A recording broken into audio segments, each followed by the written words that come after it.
Hola, mi nombre es Kenneth Joseph Gómez Guerrero y voy a presentar el diagrama de hierro-carbono. ¿Qué es el diagrama de hierro-carbono? Es un gráfico que muestra la relación entre las propiedades mecánicas y microestructurales del acero y su contenido en carbono. Esta normalmente es una descripción de variantes en el diagrama, las cuales se clasifican respecto al porcentaje de carbono, en el cual va a ser una variante del 100% al 0% en el hierro y del porcentaje de carbono del 6,70%. ¿Cómo se lee el diagrama de hierro? Este diagrama se va a leer por una composición de un peso de carbono en la zona inferior y una composición de peso atómico del carbono en la zona superior. Esta misma se va a medir por una escala de temperatura en cada extremo, el cual va a ser en el extremo izquierdo va a ser la temperatura en Celsius y el extremo derecho va a ser la temperatura en Fahrenheit. Este se va a clasificar con un porcentaje de carbono, el cual él va a ser del 0 al 2%, pero en este tipo de composición se va a representar como 1 a 0. Si es del 0 al 2% es 1 a 0. Pero si es del 2% al 6,70% o mayor, es una fundición. Será nombrada como una fundición. Normalmente en el acero, si es una composición para el 0,77%, es un acero eutectoide. Si este mismo es del 0 al 0,77% en un carbono, va a ser un acero llamado hipotectoide. Y si la composición va del 0,77 y el 2% a superior, será un hipertectoide. Se va a leer de ese tipo de formas. Luego siguen las fases en hierro-carbono. Estas se van a manejar mediante la austenita, en la cual se va a llamar la fase gamma, la ferrita, que va a ser la fase alfa, la cementita, que es la fase Fe3C, y la perlita, cual va a ser una ferrita y cementita. ¿Qué pasa con la austenita? Esta se va a encontrar desde el 727 centígrados a 1495 centígrados. Se va a encontrar hasta el 2,11% de carbono en el diagrama y va a ser un material el cual es suave, y como es suave y muy plástico se va a poder deformar, y por eso es un material perfecto para una deformación plástica. La composición de esta va a ser una cúbica centrada en las caras C y Fe, o sea, carbono entre los huecos.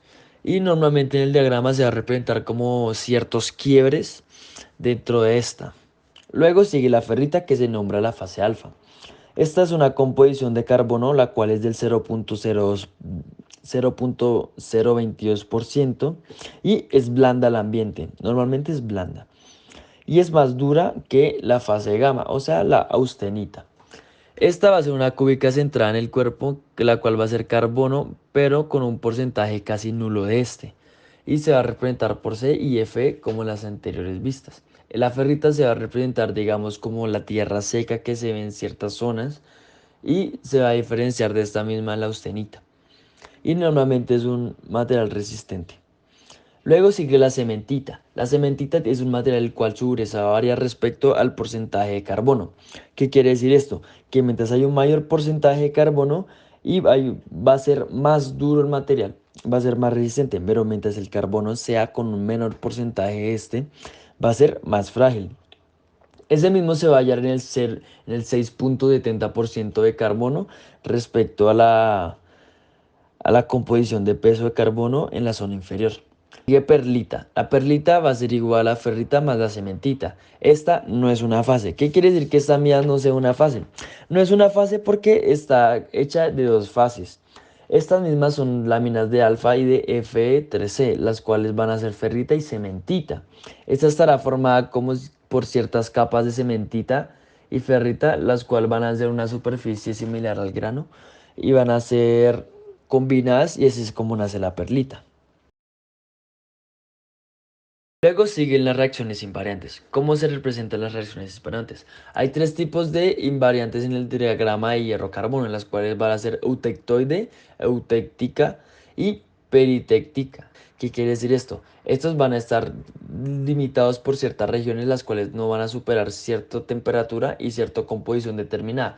Va a ser como una barrera que va a evitar que se combinen entre ellas. ¿Cómo se representa? El eutectoide ocurre con un acero el cual su contenido de carbono va a ser del 0,08% y la temperatura va a ser de 727. ¿Qué quiere decir esto? Va a estar entre esta región de acá. en la que la austenita se transforma en ferrita y se va a convertir en cementita. O sea, va a superar uno de estos límites de acá y se va a convertir en este material, pero nunca van a volverse uno solo. Luego, si la austenita ocurre en un acero con un contenido de carbono del 4.3% a una temperatura de 1148 centígrados. ¿Qué quiere decir esta? Va a ser el diagrama puesto acá, en la que el hierro líquido se va a solidificar simultáneamente a la austenita y la cementita. Este mismo va a hacer que se presente una variación, un límite en la austenita y la perlita, ¿no? Y finalmente tenemos la peritectica. La peritectica ocurre con un acero con un contenido de carbono del 0.18% a una temperatura de 1495 centígrados, en la que la austenita se transformará en ferrita y en sí en un líquido. Estas reacciones son importantes porque definen regiones estas, como la que dije anteriormente. Definen los límites de las regiones de las fases, las cuales no van a superarse y si se superan van a cambiar. Muchas gracias.